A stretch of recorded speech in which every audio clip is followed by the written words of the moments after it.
Hey guys, and welcome to part 2 of my top 50 favourite Sonic the Hedgehog video games of all time. If you haven't watched part 1 yet, go back and check that one out where I covered games 50 down to 41 and gave you a much longer introduction and meaning to how I'm listing these games. In this episode, I'm counting down games 40 to 31, so without further ado, let's get this countdown started. First up, coming straight in at number 40th, is Sonic Riders Zero Gravity. Now this was the second Sonic Riders game out of the 3 that was released, and it was available on the Wii and PlayStation 2 and was released in 2008. Now this is my favourite out of the trilogy of Sonic Riders games that was released. That's not to say it's a brilliant or perfect video games by all means, which is why it's 40th on my list. But out of the 3 Sonic Riders, this is by far my favourite and in my opinion the better, well-made game out of the 3. As with the first Sonic Riders, this is a racing game, but they have very much tweaked the mechanics of how the game plays and especially the levels themselves. They've kind of toned down, which I thought was a bit of a steep difficulty curve for the first Sonic Riders, and they've kind of toned that down quite a lot, and they've in a way simplified it a little bit, but I thought that that was definitely needed because the first one was very much frustrating, especially on the later levels, and it makes this one a much more enjoyable experience to play as, which is in my opinion. As with the first one, this game does contain a story mode which is split into 2 halves. You have the hero's story, which is Team Sonic, which consists of obviously Sonic and Tails and Knuckles, and you have the Babylon story, and you have returning characters Jet, Wave and Storm. And the plot of this game is a little bit interesting. It kind of reminds me a little bit of the film I, Robot. So if you haven't checked out the story for this game, I'd recommend going to check out some cutscenes and gameplay of this on YouTube, because it's one of the sort of weirder story modes out there, especially for a Sonic game. Now the gameplay, as I've said, has been slightly changed and tweaked. You've actually got an upgraded system now to your gears. Some of the characters are on like sort of surfboards, that's what the first one, and then you've got some on like scooters, just like you did have on the first one as well. And when you're racing now in this one, when you collect a certain amount of rings, your gear upgrades, and I believe it upgrades a maximum of 3 times, and that can give you more top speed, making you obviously able to overtake the riders with ease. But as with the first one, you do have items on the game and you can attack other players. The game has a pretty large roster, has obviously a lot of the Sonic characters you can think of, obviously the Babylon Rogues as well, and it's got a pretty cool selection of courses. The game has a really good soundtrack. It's got a couple of really cool main themes and a couple of my favourites by far, especially the main theme of the game. The PlayStation 2 version actually got slightly higher reviews than the Wii version, and this is mostly because the Wii controls for this game are terrible. As with a lot of Wii games, the added on motion controls for the game really were shoddy. However, you can use a Gamecube controller for this game, which is how I played the game and had not much trouble with the game at all in terms of controls. I'm a big fan of the Gamecube controller, so I was really happy to see that they added on the feature for using the Gamecube controller. It's something I really wish they would have done for Sonic 3 Riders on the Xbox 360, as opposed to only being able to use the Kinect. So yeah, that's 40th, Sonic Riders Zero Gravity. 39th is Sonic the Fighters. Now this was released exclusively at that time in the arcades, which was in 1996. However, the game did make its way onto the home consoles in 2005 as one of the games in Sonic Gems Collection, which was available on the Gamecube and PlayStation 2. The game has been more recently re-released in 2012 as a digital download on PSN and Xbox Live. Now this is a really fun and colourful game. The biggest problem with this game is that it's really short and it doesn't really have much going for it apart from the very short story mode and the one-on-one matches. If you haven't guessed already with the name Sonic the Fighters, this is a competitive fighting game and plays very much like a virtual fighter game, however with much more simplistic style controls, which is a good thing because that basically means that anyone can pick this game up and play it with ease, and this was obviously aimed at children playing it. Now, I first played this game back in 1998 upon my first and only visit to Sega World in London. They had it there available to play, and I really enjoyed playing it. I can very clearly remember picking Sonic the Hedgehog and getting right away to the end before I was beaten by Metal Sonic, although I found out when I did pick this up on Gems Collection, there is another round after that if you beat Metal Sonic where you face Dr. Robotnik as Super Sonic. So yeah, I would recommend going back and checking this game out if you can pick up Sonic Gems Collection, or if not, find it on PSN or Xbox Live. You won't find yourself playing the game for very long, maybe about an hour, but during that hour I honestly feel you will have a pretty fun experience playing the game. If you've got a friend, then you can play multiplayer, which will add some longevity to the title. 38th is Sonic and the Black Knight. This game was available exclusively on the Wii and was released in 2009. This game was also the sequel to Sonic and the Secret Rings. Now, where do I start with this game? This game gets quite a lot of hate, and some of it is rightfully so. The gameplay and mechanics of this game are very flawed, but does this make the game unplayable? No. If you can get around the flawed gameplay and the motion controls, which can be unresponsive quite a few times, a lot more times than you'd like it to be, you will find yourself having some elements of fun in the game. Now, on a positive note, the game does have really lovely game visuals, especially for 2009 and on the Wii, and the overall presentation of the game is really nice. The soundtrack is also fantastic. Crush 40 return and produce some, as always, fantastic soundtracks to the game, and they're definitely worth checking out. Now, the story mode's a little bit weird. I'm not going to read the whole thing out because it's quite long. Basically, for some reason, Sonic's been summoned to the world of King Arthur, and you've now got a sword which is called Excalibur on Sonic's arm, and you use this sword to defeat the enemies as you're going through the world of King Arthur. However, it's not just enemies on the game as you're going through the levels. You've also got townspeople that Sonic can interact with, and you can accidentally attack them. You might find yourself doing this quite a few times with the unresponsive controls, and accidentally attacking them will knock your Knight ranking, which you'll get at the end of the level, down, which is basically like your grade if you think of how the Sonic Adventure 2 grades are, similar to that. Another problem with this game is that it's really short. I wouldn't even say it's half the length that Sonic and the Secret Rings were. You could easily complete this over one weekend if you gave yourself the time. The game also does have some multiplayer, which is pretty fun, some of it, but like I said, some unresponsive controls. It's just a shame that quite a lot of the Wii controls for so many games that was just not fine-tuned enough, and it was just so flawed that you couldn't have the experience you should have had with the game. If this game was given longer in development, I think it would have been a much better overall experience with the game. It wouldn't have been fantastic because, like I said, the story's not brilliant, but overall, give it a go. You can probably pick this game up now for next to nothing, and then you can make your own verdict on the game.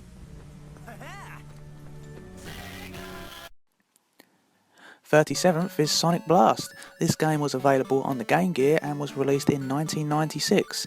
The game was also re-released as a digital download back in 2012 on the Nintendo 3DS shop.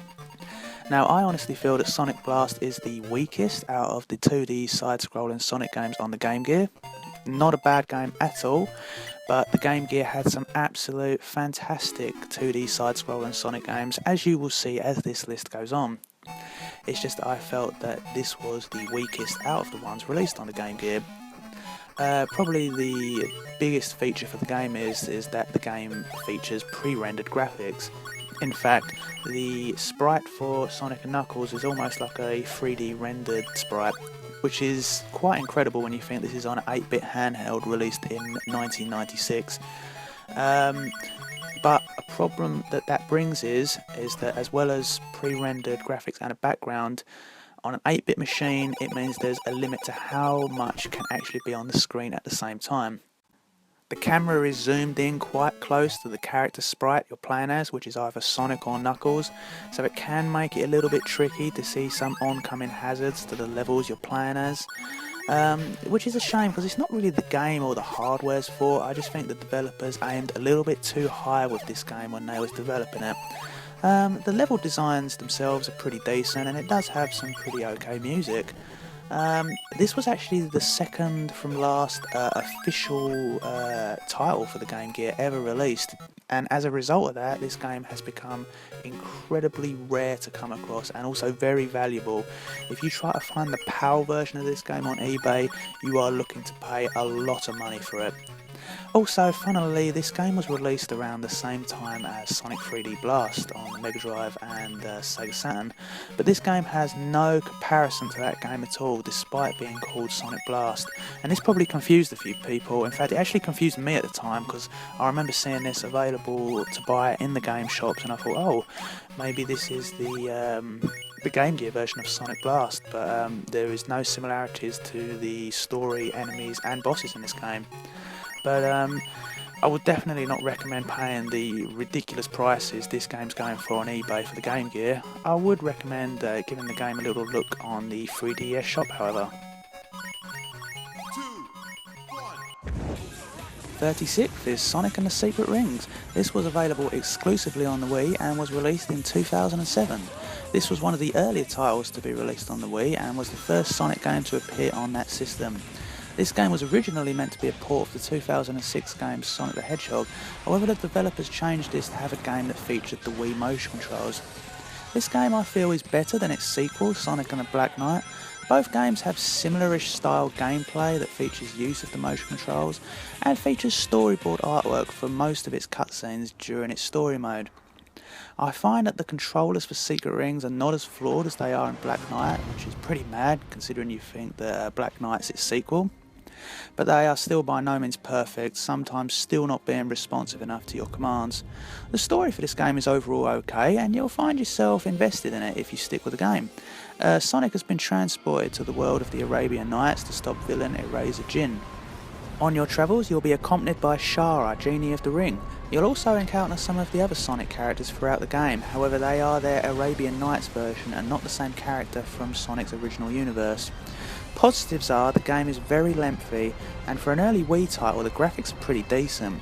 The game however does have an extreme difficulty spike, and you'll find yourself clearing one level of ease and then the next one having a very much trial and error problem, which at times can be quite infuriating.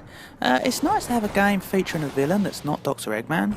However, I did find that Eraser Jin to be a pretty forgettable villain, but he's not terrible. A huge plus, however, is the game's soundtrack, which is fantastic, especially its main theme, 7 Rings in Hand. Definitely go check that track out, it's absolutely brilliant. But would I recommend you pick this game up, as it's 36th on my list? Well, if you don't mind playing a game with sometimes unresponsive motion controls, then you'll get a lot of fun from it, and personally I would give the game a 7 out of 10. So that's 36th with Sonic and the Secret Rings.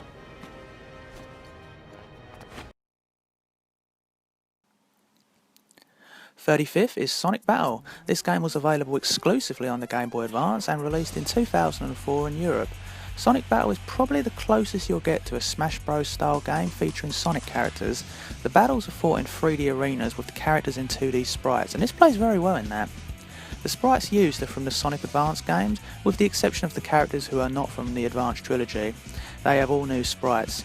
Now, Sonic Battle has 9 characters to play as, and even features a returning E102 Gamma. I did find myself invested in the story mode. Sonic encounters a 4,000-year-old sentient weapon known as a Gizoid. Sonic then names the Gizoid ML. ML grows from a soulless robot into a fun-loving mech with lots of personality. Dr. Robotnik has his eye on it and has rebuilt E102 Gamma to track it down, and that's a very brief description of what the story mode revolves around in this game. Now, each character has their own story mode, which after completing them all you will unlock the final act, and each story intertwines with each other character story at the same time. And it was very fun playing as all the characters and learning their moves and combos. It's good to see all the other characters popping up during the story mode of whichever character you're playing as and reading the interactions they have with each other. More than likely it will involve a battle between that character, but then at the end of the day this game is called Sonic Battle, so you kind of do expect that.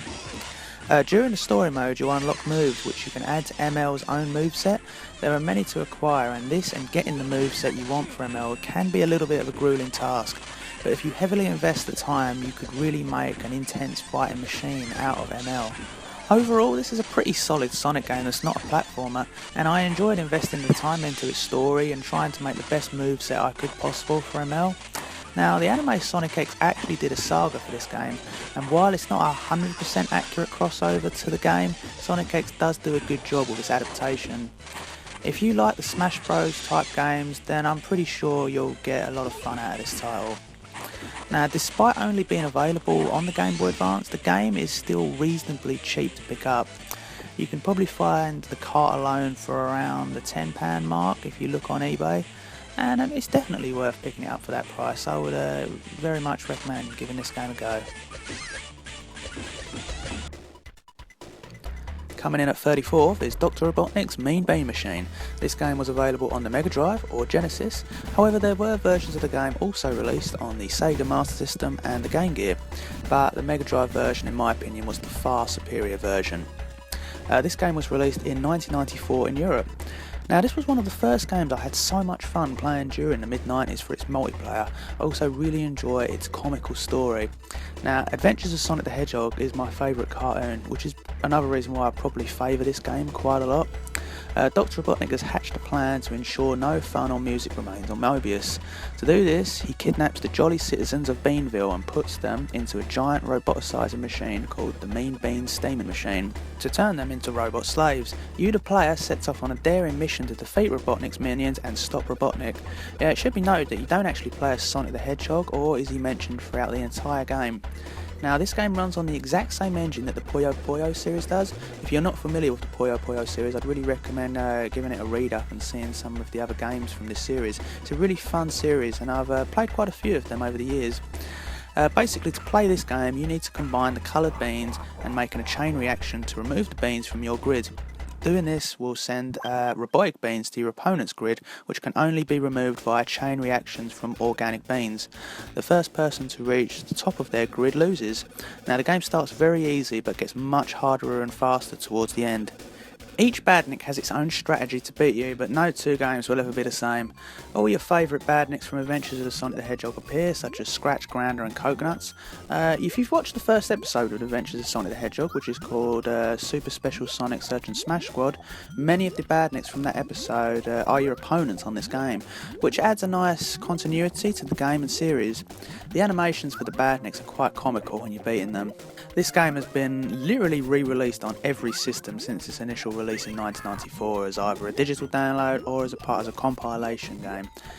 If you'd enjoy a fun puzzle game featuring comical characters, then you'll definitely get a lot of fun out of this game, and that is why Dr. Robotnik's Mean Bean Machine is number 34.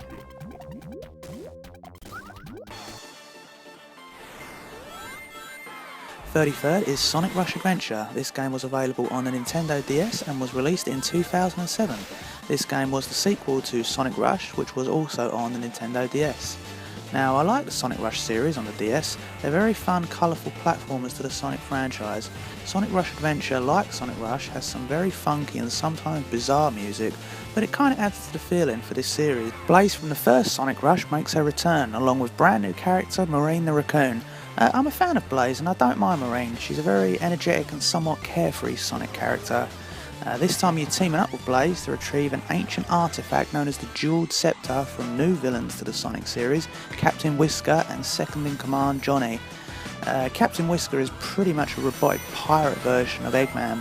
However, once you retrieve both Chaos Emeralds and Soul Emeralds, you'll find out that Eggman was behind the whole scheme all along, as well as his alternate dimension counterpart Eggman Nega. In fact, both Eggman and Eggman Nega are pretty much not in the game at all until the complete end, and that's only after you obtain the emeralds. With the game having huge oceans to explore, additional missions, as well as the missions to retrieve both the Chaos Emeralds and Soul Emeralds, it really does have a huge feel to it, and it rightfully deserves the name Adventure in its title. As with the first Rush game, this one also features 3D bosses that kind of play in a 2.5D gameplay way. The bosses are really impressive to look at, however I did feel that the last boss, the Egg Wizard, to be somewhat disappointing and a bit of a letdown, especially compared to the last boss of the first Sonic Rush game. This is a really cheap game to pick up, and if you was to go on eBay right now, you'd probably find the game for less than a fiver. And I'd definitely recommend picking this up. It's a really fun action platformer to play on a Nintendo DS that's got a very big adventure feel to it. That's Sonic Rush Adventure at 33rd. 32nd is Shadow the Hedgehog. This game was available on the Gamecube, Xbox and PlayStation 2 and was released in 2005. So, oh boy, this is an interesting one. This is a game that got a lot of negative reviews from critics at the time, however it got a lot of love from fans. It's funny because whenever you have a reader's choice poll for the top 100 video games of all time, yes, that's all video games, this game usually always makes it onto the list, usually around the 90 to 70 mark. That just goes to show you how much people like it and just how popular the character Shadow the Hedgehog is. This game also sold very well on all systems, proving that the bad reviews didn't hurt it. I personally don't mind the game and enjoy its whole concept of hero or villain, you decide. There is loads of replay value to be had with this game. It features many different routes you can take during the story which will outcome how the story will end for you. There are a total of 10 possible endings which will feature one of the 3 last bosses depending on how you played the game. So this game is a 3D platformer, but it also has elements of a third-person shooter, with Shadow's ability to use guns as well as other weapons in the game, such as environment objects, so think of things like traffic signs and stuff like that. You can also drive vehicles in the game, such as motorcycles and alien craft. Using Shadow's Chaos Control and Chaos Blast is always really fun to use. The story follows on 3 months after the events of Sonic Heroes, with Shadow still suffering from amnesia and still wondering whether he is an android. Just then, the city Westopolis is attacked by an alien race known as the Black Arms, led by Black Doom, who claims to know Shadow's past. The game now starts and you take control of Shadow, and you have the choice to play the game as either hero, villain or neutral. Playing as neutral will have you simply play the level as a normal Sonic 3D platformer, or you'll be reaching the goal gate at the end or retrieving the Chaos Emerald at the end. To play as either hero or villain, you'll have to complete certain tasks to finish it. Many Sonic characters appear throughout Shadow's story, such as Robotnik, Chaotix, and even the President from Sonic Adventure 2. Personally, I feel the game does a pretty alright job with its story for a sequel to Sonic Adventure 2 and Sonic Heroes. The cutscenes and voiceovers are overall good, and this was actually the first Sonic game to feature the Sonic X dubcast, which was used up until Sonic Colors. Sadly, there are a lot of flaws with its gameplay, especially Shadow's homing attack, as well as issues with the camera, making it hard to move the camera where you actually want to see it so you can see what you're doing. I really don't like Shadow's control of simply tapping the analog stick. When you literally tap forward, regardless of how hard you tap it, it literally makes Shadow excel at full acceleration. Trying to move him slower is quite the problem and even more troublesome with its dodgy camera. Personally, I would say this is the weakest 3D platformer from the PS2, Xbox and Gamecube Sonic games, but there's certainly a lot of fun to be had here with it. I enjoy its darker tone and learning of Shadow's past, as well as its very strong replay value. The final boss with Super Shadow is also really cool, and as per normal, the soundtrack to this game is really awesome. So this makes Shadow the Hedgehog an interesting one. It's definitely not deserving of being on any top 100 video games list of all time, but it's no way near as bad as the critics said it was. If this game wasn't as flawed and had slightly better level designs, I would have probably had this higher on the list. I would like to see Sega one day give us a HD digital download for it, like they did with Sonic Adventure 1 and Sonic Adventure 2 a few years ago. The game is still quite cheap to find online. You can get the complete set for around £15. However, I should add that the Gamecube version is by far the most superior version to play out of the 3 systems, with the PlayStation 2 being the weakest. So yes, that's 32nd with Shadow the Hedgehog. 31st and final game on this part is Sonic Lost World. This game is available on the Wii U and quite recently released on Steam, and there was also a 3DS version. I will be talking about the Wii U version as that's the version that I own. This game was released on the Wii U in 2013. So this is the most recently released Sonic game to be featured on my list, and to be honest I have mixed feelings with this game. But first let me talk about what I liked about it. I love the levels for this game and its elements of 2D and 3D added into one. This game is extremely bright and colourful, and the fact that the developers used various badniks from previous Sonic games adds a lot of nostalgic love to it. The overall presentation of the game is very good, great cutscenes, good voice acting and an overall enjoyable soundtrack. In general, it has a lovely bright art direction for its visuals. I found myself actually having to turn the brightness down on my TV, but it was actually that bright. However, now we come to my gripes of the game, and there are a few. Firstly, I didn't enjoy the story to this game at all, and I had no interest or care about the game's villains, the Deadly Six. They came across as very bland and boring. Secondly, I didn't like how Sonic was portrayed in Lost World. He comes across as very reckless and not caring much about the actions of what's going on around him. A complete change from his Sonic Adventure 1 and Sonic Adventure 2 persona. And now we come to the Wii U gamepad. Now, when possible, I will always use the Wii U Pro controller when playing on the Wii U, and most games let you use it. However, Sonic Lost World forces you to use the gamepad and its gimmicky controls throughout the entire game. This is a big thumbs down for me. And it's those negatives that keep Lost World from going higher on my list. Sonic does have a few issues with his controls and can come across as sluggish at first, but you will adjust to this after a while. To explain the story for the game, Sonic and Tails are pursuing Dr. Robotnik, however end up discovering the Lost Hex and crash land there. They discover Robotnik has enlisted the aid of a group known as the Zeti race called the Deadly Six. The Deadly Six betray Robotnik and use one of his own machines to siphon energy from Sonic's world. Sonic must stop the Deadly Six before all life form is taken and absorbed into them.